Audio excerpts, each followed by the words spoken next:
جمعہ کے دن ہم بستری۔ لوگوں میں یہ بات بڑی مشہور ہے کہ جمعہ کے دن جماع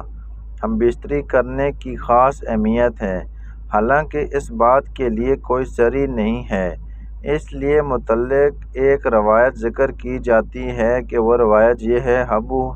حضرت ابو ہریرہ سے روایت ہے کہ انہوں نے کہا کہ رسول اللہ صلی اللہ علیہ وسلم نے فرمایا کہ تم میں سے کوئی عاجز آ گیا ہے کہ وہ اپنی بیوی سے ہر جمعہ جماع کرے، اسے اس کے لیے 2 اجر ہیں، ایک اجر اس کے اپنے غسل کرنے کا اور دوسرا اجر اس کی بیوی کے غسل کرنے کا۔ یہ روایت ضعیف ہے۔ جس نے جمعہ کے روز غسل کیا اور کرایا، پھر اول وقت میں ہی مسجد گیا اور شروع سے ہی خطبہ میں رہا، پیدل چل کر مسجد گیا اور امام کے قریب بیٹھ کر خاموشی کے ساتھ خطبہ سنا، کوئی فضول بات نہ کی، تو اس کو ہر قدم پر 1 سال صیام و قیام کے برابر ثواب ملے گا۔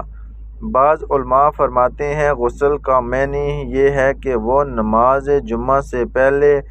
بیوی کے ساتھ جماع کرے تاکہ وہ نفس پر قابو رکھے اور اپنی نگاہ کی حفاظت بھی کر سکے۔